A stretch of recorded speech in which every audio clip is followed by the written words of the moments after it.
جناب علی، مجھے پہلی دفعہ یہ شرف حاصل ہوا ممبر نیشنل اسمبلی بننے کا، اور فروری سے لے کر آج تک اس ایوان میں دیکھتا ہوں کہ بڑے ہی معزز اور بڑے ہی جفادری ہمارے سیاستدان علماء موجود ہیں جنہوں نے اپنی زندگی کا بیشتر حصہ اسی ایوان کے ممبر کے طور پہ گزارا۔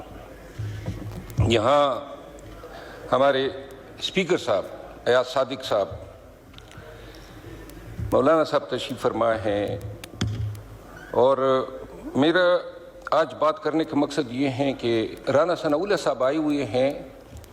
تو میں گزارش یہ کروں گا کہ یہ 8 ماہ میں اس ایوان میں آپ نے بھی دیکھا، ہم سب نے دیکھا، ماحول اس طرح بنا ہوتا ہے جیسے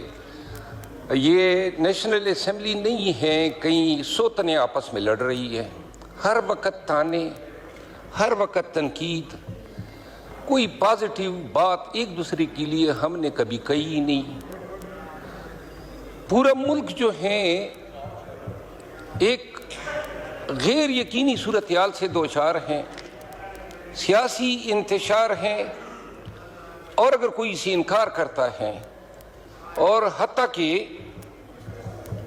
جو دلوں کا میل ہے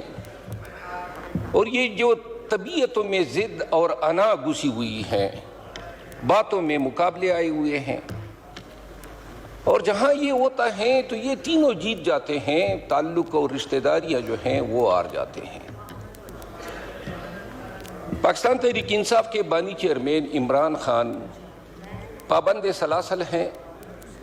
میڈیا روز کہتا ہے مذاکرات ہو رہے ہیں، یہاں سے کبھی بات آتی ہے کہ ہم تو مذاکرات کر ہی نہیں رہے ہیں، یہاں پہ بھی ہماری طرف سے بھی کہتے ہیں کہ جی مذاکرات نہیں ہوتے ہیں۔ عموماً میری ذاتی رائے ہیں، جھوٹ بولا جاتا ہے قوم کے ساتھ، باتیں شروع ہو جاتی ہیں، باتیں ختم ہو جاتی ہیں، لیکن میں جو سمجھا ہوں وہ یہ ہے کہ کوئی بھی مذاکرات تب تک کامیاب ہو ہی نہیں سکتے ہیں جب تک سیاسی قوتیں ایک ٹیبل پہ بیٹھ کے وہ ٹی او آرز ڈسکس ہی نہ کریں، اور ان ٹی او آرز کو لے کے پھر اسٹیبلشمنٹ سے بھی بات کریں کہ یہ ہمارے ٹی او آرز ہیں، لیکن پوری قوم کی نظریں اس ایوان کی طرف ہیں، یعنی فرشتے تو نہیں آئیں گے ہمارے بیچ بات کرنے کے لیے، یا کوئی انڈیا سے یا افغانستان سے لوگ آئیں گے، اتنے بڑے لوگ سیاسی، خواجہ آصف صاحب موجود ہیں اور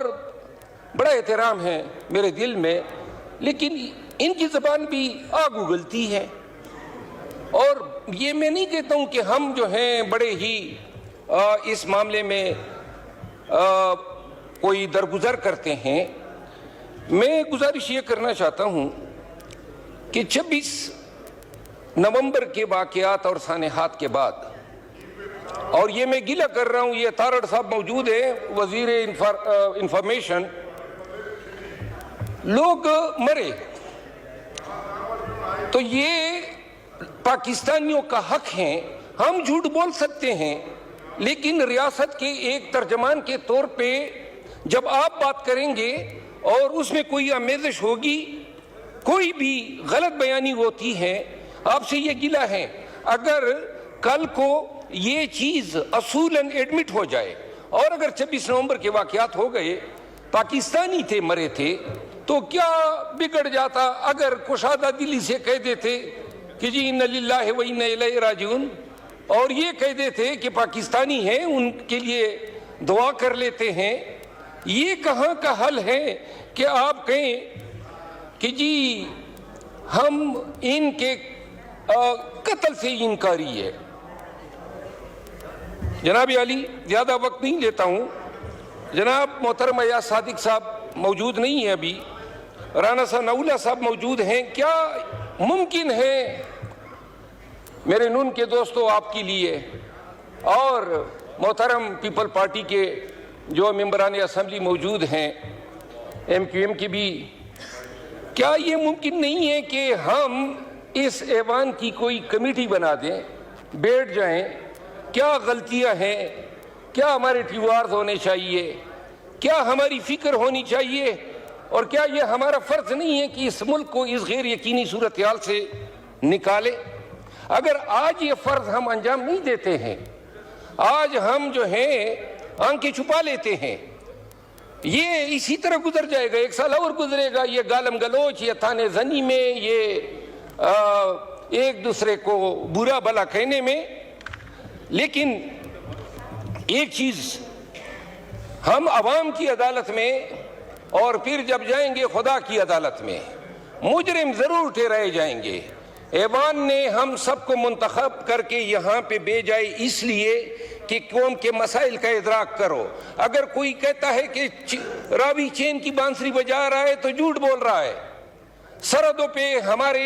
بہت سارے حلقے، میرا اپنا حلقہ، آپ یقین کریں میں اپنے حلقے میں نہیں جا سکتا ہوں، طالبان نے وہاں پہ قبضہ کیا ہوا ہے، اور ہمارے بہت سارے اضلاع میں یہ صورتحال ہے۔ بدامنی ہے، مہنگائی جو ہے وہ بڑھ رہی ہے۔ آج میں no cross talk order house please.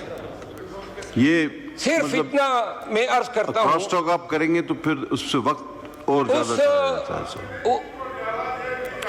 رحان صاحب آپ مہربانی فرما کے دیکھیں، اس عدالت سے ڈرنا چاہیے جس میں نہ وکیل ہوگا، نہ گواہ ہوں گے اور نہ دلائل ہوں گے، اور صرف ایک اعلان ہوگا، وَامْتَزُوا الْيَوْمَ أَيُّهَا الْمُجْرِمُونَ، اے مجرموں نیکوکاروں سے علیحدہ ہو جاؤ، ہم قوم کے مجرم بیٹھے رہ جائیں گے، آج انا کے خول میں آپ بھی بند ہیں۔ اور کل خواجہ صاحب کا بیان آیا تھا